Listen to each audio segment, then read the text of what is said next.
Hello, स्वागत है आज हमारे इस वीडियो में। आज हम आपके लिए लेकर आए हैं ह्यूमन हेल्थ और डिजीज़ का डिजीज़ पॉइंट, यानी कि सबसे महत्वपूर्ण बीमारियां, महत्वपूर्ण या खतरनाक भी बोल सकते हैं। इन बीमारियों के चलते क्या क्या चीज़ें होती हैं, आज हम इसके बारे में डिटेल में पढ़ेंगे। Number 1, typhoid. टाइफाइड के बारे में सबने सुना होगा, कॉमन बीमारी है टाइफाइड। ये गांव में भी आपको देखने के लिए मिल सकता है। टाइफाइड किसके चलते होता है, क्यों होता है, आइए जानते हैं। टाइफाइड होता है एक बैक्टीरिया के चलते जिसका नाम है साल्मोनेला टाइफी, यानी कि ये एक बैक्टीरिया है साल्मोनेला टाइफी, उसके चलते होता है टाइफाइड।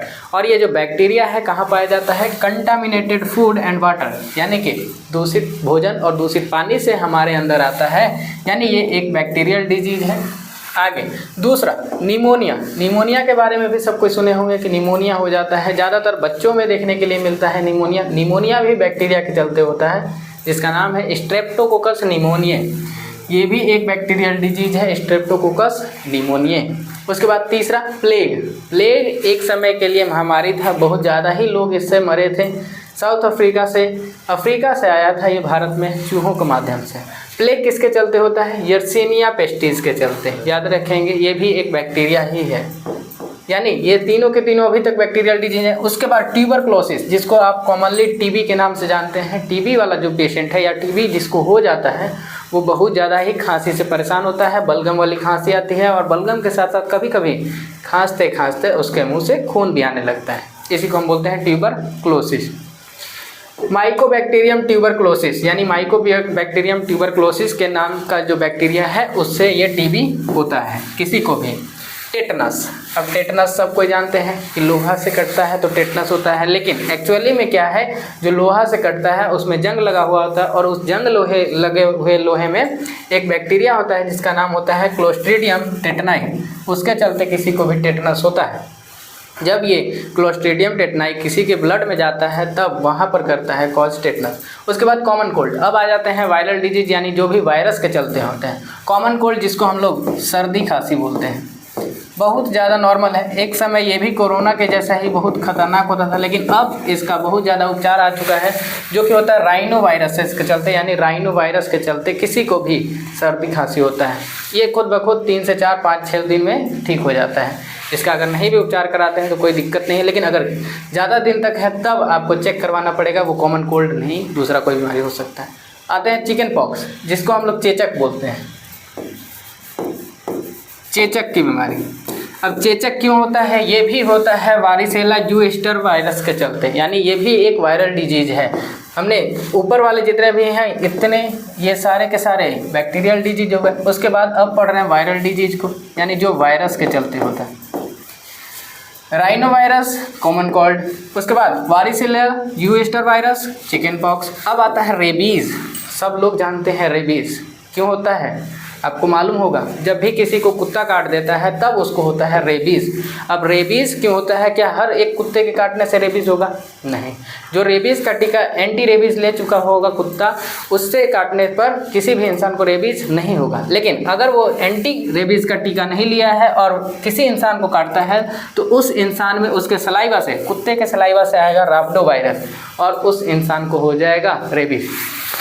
अब सबसे बड़ा सवाल बनता है, तो सर इसमें कुत्ते को रेबीज़ क्यों नहीं हुआ। सबके दिमाग में यही चलता है कि इंसान को जब रेबीज़ हो रहा है तो कुत्ते को क्यों नहीं रेबीज़ हुआ, क्योंकि कुत्ते के सलाइवा में ये वायरस था और जब वो इंसान को काटेगा तो उसके ब्लड में चला जाएगा उसका जो वायरस होगा, इसलिए इंसान को होता है रेबीज़। उसके बाद आते हैं डेंगू। डेंगू का भी आपने नाम सुना होगा। एक मच्छर है जिसका नाम होता है एडीज़, फीमेल एडीज़। जो फीमेल एडीज़ नाम की ये मच्छर है। डेंगू और चिकनगुनिया। अब चिकनगुनिया आपको लग रहा होगा कि ये खाने का डिश है, लेकिन नहीं, एक घातक बीमारी है चिकनगुनिया।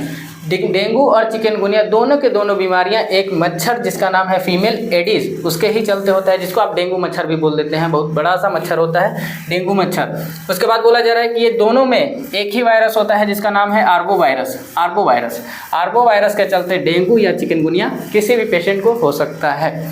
नाम फीमेल एडिस, यानी फीमेल एडिस के काटने पर ही होता है। उसके बाद मलेरिया। मलेरिया का तो आप बहुत बार नाम सुन चुके हैं कि क्या होता है मलेरिया, क्यों होता है। मलेरिया एक प्रोटोजोआन डिजीज है जो कि प्लाज्मोडियम से होता है। प्लाज्मोडियम किसके सलाइवा में होता है आपको मालूम है, फीमेल एनाफ्लीज के, यानी आपने सुना होगा कि जो मादा एनाफ्लीज मच्छर है उसके काटने से किसी भी इंसान को मलेरिया होता है। क्यों होता है, क्योंकि उसके सलाइवा में यानी कि उसके जो लार है उसमें प्लाज्मोडियम होता है और वो प्लाज्मोडियम हमारे ब्लड में जाकर हमें मलेरिया कॉज करता है। उसके बाद एस्केरियासिस। बचपन में सबने सुना है पेट में कीड़े, सबको मालूम है पेट में कीड़े, लेकिन इंग्लिश में उसका नाम है एस्केरियासिस, जिसको हम लोग बोलते हैं पेट में कीड़े होना। आप भी जब छोटे होंगे तो सबको मना करते होंगे कि मिट्टी मत खाइए, मिट्टी मत खाइए। क्यों, क्योंकि उससे होता है एक बीमारी जिसका नाम है एस्केरियासिस, यानी कि एस्कैरिस नाम के ये एक वर्म जो कि एस्के हेलमिंथिस है। वर्म मतलब कीड़े या कीट बोल सकते हैं, उसके चलते होता है कृमि के चलते होता है ये रोग जिसका नाम है एस्केरियासिस। और इसमें जो कृमि है इसको हम लोग बोलते हैं गोल कृमि या एस्कैरिस। उसके बाद आगे बढ़ते हैं फाइलेरियासिस, इसी को हम लोग बोलते हैं एलिफेंथियासिस या हाथी पाँव, जिसके बारे में हम पहले ही बता चुके हैं। फाइलेरियासिस में क्या होता है कि किसी भी इंसान का जो पैर है बहुत ज़्यादा फूल जाता है, हाथी जैसा हो जाता है। वो भी होता है एक वर्म के चलते, यानी प्लेटी हेलमिंथिस के चलते, जिसका नाम है बुचेरेरिया बैंक्रॉफ्टी बुचेरेरिया मलाई। और ये एक मच्छर से आता है जिसका नाम है फीमेल क्यूलेक्स। क्लियर हो गया। आगे बढ़ते हैं रिंग वर्म, जिसको हम हिंदी में बोलते हैं दाद खाज बुचली, यानी कि जो भी आपको फंगल डिजीजेस यानी जो भी फंगाई से या फंजाई से होता है वो डिजीज का हम लोग बोलते हैं रिंग वर्म। ये क्यों होता है, माइकोस्पोरम एक फंजाई है, ट्राइकोफाइटोन एक फंजाई है, एपिडर्मोफाइटोन एक फंजाई है। इनके चलते किसी के भी स्किन पर परत बैठ जाता है फंजाई का, जो कि बहुत ज़्यादा खुजली देता है, उसी को हम बोलते हैं रिंग वर्म। उसके बाद आता है एड्स, मोस्ट सीवियर डिजीज़, यानी इसके अगर होने के चांसेस हैं, अगर ये बीमारी किसी को हो जाता है तो उसके बाद बचने का बहुत कम चांस है, यानी कि ये घातक बीमारी है। इसका पूरा नाम होता है एक्वायर्ड इम्यूनोडेफिशिएंसी सिंड्रोम और डिजीज़ में आपको अंतर समझना होगा। डिजीज़ का मतलब होता है सिर्फ एक बीमारी और सिंड्रोम का मतलब होता है बीमारियों का संग्रहालय, बहुत सारी बीमारियां। अगर किसी का भी एक्वायर्ड इम्यून सिस्टम कम हो जाए तो उसको बहुत सारी की बीमारियां हो सकती हैं, और यही है एड्स। यानी अगर किसी पर्सन को एड्स हो रहा है तो उसको बहुत सारा बीमारी होगा। किसके चलते होता है, HIV वायरस, जिसका नाम है पूरा ह्यूमन इम्यूनोडेफिशिएंसी वायरस, यानी कि ह्यूमन का जो इम्यून सिस्टम है उसको कम करने वाला जो वायरस होता है उसी को हम बोलते हैं HIV। अगर इम्यून सिस्टम ही कमज़ोर हो जाएगा तो हम किसी भी बीमारी से नहीं लड़ पाएंगे, और अगर किसी भी पर्सन को एड्स हो जाता है तो ऊपर की सारी बीमारियां एक झटके में उस इंसान को ख़त्म कर सकती हैं। क्लियर हो गया होगा, हम उम्मीद करते हैं। और जिसको अगर ये PDF चाहिए भाई, PDF का स्क्रीनशॉट ले लेंगे और आराम से इसको एग्जामिनेशन में क्लियर कर लेंगे। चलिए, थैंक यू आज के लिए।